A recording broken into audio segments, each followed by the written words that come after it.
I'd like to ask David to talk a little bit about HealthAlliance.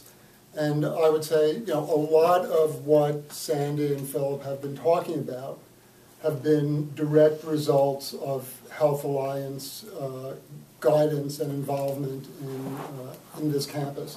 Chip has been involved in every major decision, has been directly involved in every major decision that has affected this campus. And it has been clear since HealthAlliance became our parent company that the concern for this campus has been serious and dedicated, and a lot of the things that have happened have really happened in large part because of their support. So, Dave? Sure. Thanks, Carey. Just maybe some acknowledgement. I think what Sandy and Phil have brought everybody up to date on are things that the community can be very proud of. I always enjoy coming up. I don't get up here enough, but this community can be very proud of the employees here, the leadership with Sandy and Phil and Chip, Carey with the board, and several members of the board are here. Things like this don't happen by accident. They happen because people work together to make it happen. And I think this community has a lot to be proud of. And we're not finished yet. We're just really just getting started with what I think is possibilities up here. Dr. Levette has joined the community here. Oh, what is it now, Paul? 2 years? It'll be a year and a half. Yeah. Year and a half? How quickly time flies. Not for these company days. Yeah, that's right. But, when you get into healthcare anymore, it's a community event. I mean, it's a community effort. It's not just the four walls of the hospital. And I think this community has all ingredients for success. Starts with, the community support. Got a very active and engaged board.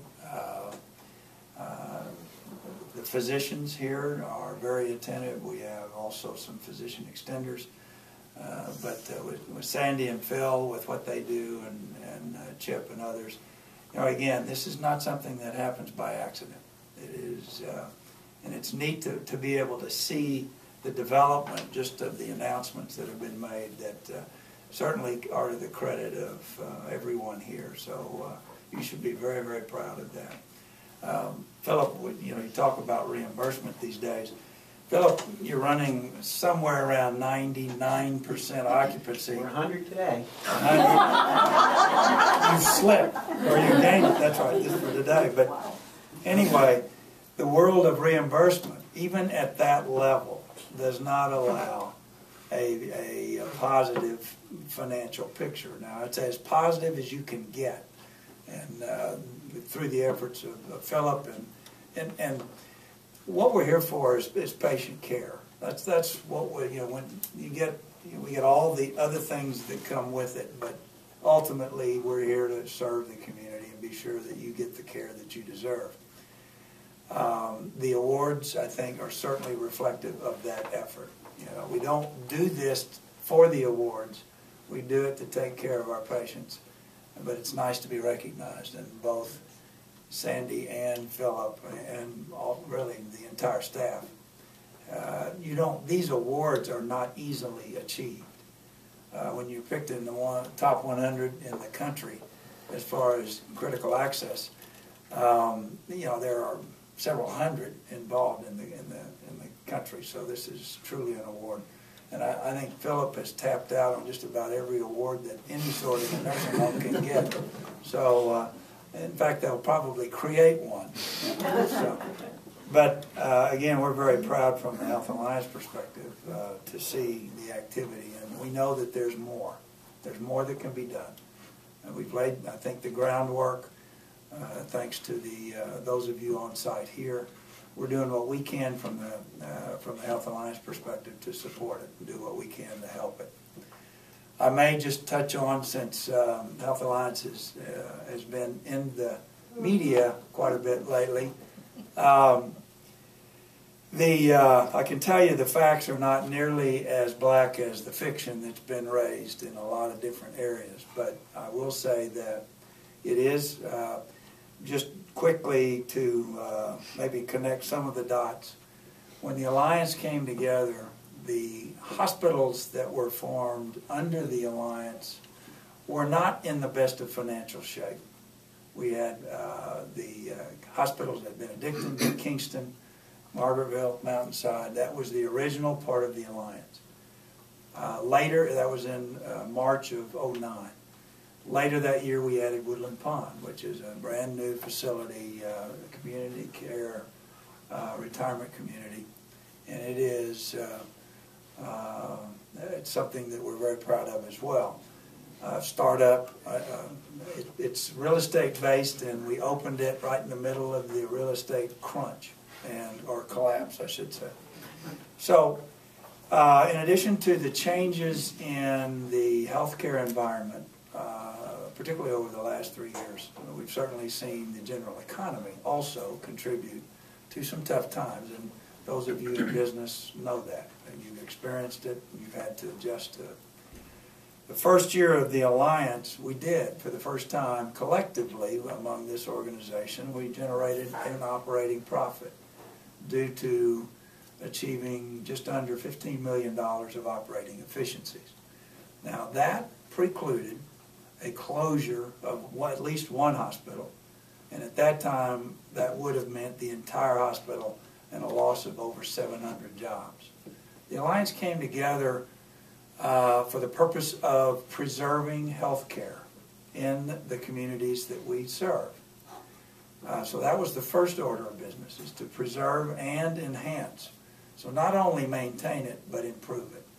Secondly, to keep both hospital organizations open. That was a mandate. That was a part of the structure. So that's what we've been operating under since the Alliance came together. So thirdly, it was to preserve jobs, and we did that. Actually, we added jobs within the organization that first year, and actually the first 2 years. Fourthly, was to reduce beds. Because of the Burger Commission, the mandate there was that going into different communities, the idea was there were too many beds in New York. So we were able to trim 82 beds out of the 2 hospitals in Kingston. Now, Margaretville was not touched at either the nursing home nor the hospital. So that was the formation, and that first year we were successful, and we were able to implement and hit all 4 of those buttons. Now, at the same time the Alliance came together, in late '08, the economy collapsed. We didn't feel it until later '09. And then we also saw Medicare reimbursement declines. We saw Medicaid. We were hit about $2 million a year in Medicaid reductions. So when you begin to put that together, and the fact that each of the operating units were not in the best of financial condition at the beginning, it takes a cumulative effect. And what I've described with the reductions has happened over the last 2 to 3 years. We've seen, we generated a profit in '09 of just under $5 million. In '10, it was just right at break even. But we began to see also another factor, in that there are incentives now. People were electing not to get care because of high copays and deductibles, but also incentives by payers to direct patients out of the hospital into the physician offices. In '10, we saw a bit of a dip in our inpatient volumes, but not, it was I think 3%. We saw an 8% dip in our outpatient procedures for the factors that I described to you. In 11, our inpatient firmed up, and you've seen it in Margaretville as well. But and also in the Kingston hospitals, we saw our inpatient volume firm up, actually increase. Our outpatient volume, though, collapsed for the reasons, with the co-pays, with the deductibles, and with the incentives to send the patient care out of the hospitals into the physician offices and other locations. That we saw a decline of over $7 million to our bottom line effect of those declines. Now again, you put that, you take the cumulative effect of that, and you then begin. We had our audits this past year for 2011. We didn't get a death sentence by any means, but we got a warning from a financial perspective, is that we needed to do something different. We needed to go back to the original premise of what the Alliance was put together to do. And if you look at those four, preserve and enhance care, that will never go away. And in fact, we're going to go through this better and stronger. What comes in question, though, is with the decline in those services that I described, we're now operating within the two Kingston hospitals at about 70% occupancy because of the declines in the services. That's not a sustainable financial model. So, much like most businesses that have experienced challenging times through the economic changes, so have we. In years past, healthcare and education were a bit immune from recessions. I mean, when that happened, we almost looked, I won't say we looked forward to it, but in healthcare we saw our volumes increase because stress was up and more health issues were raised. This economic collapse was far deeper and wider than any that I had ever experienced. And I think the rest of the world is still continuing to feel it. We're no different. We're a business. We must sustain a viable financial organization in order to support our care. And so with the changes, with the forces that are continuing to change, we had two choices. We could stick our head in the sand and hope that the world would come back to where it used to be. And we know that's not going to happen because of the changes in the health reform movement. And so the other choice, and if we were to choose that one of hoping it would change, we would go out of business entirely. The other choice is that we step up and we face the challenges between the eyes, make some tough decisions that are needed in order for us to get back to preserving and enhancing the care for our communities. We've been spread too thin with the changes that are occurring, and they will continue to change. The EHR, EMR, is mandated. If you collect Medicare monies and you're not connected on an electronic health record in the year 2015, you actually get further reductions.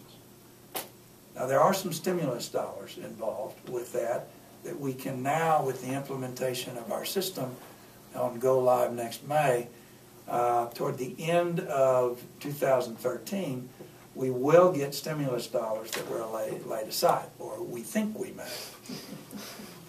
but which will then reimburse us for, it's not proactive money, it's retroactive money for money spent. So the money to support an electronic health record is up around, I'm going to say, close to $15 million from a system perspective.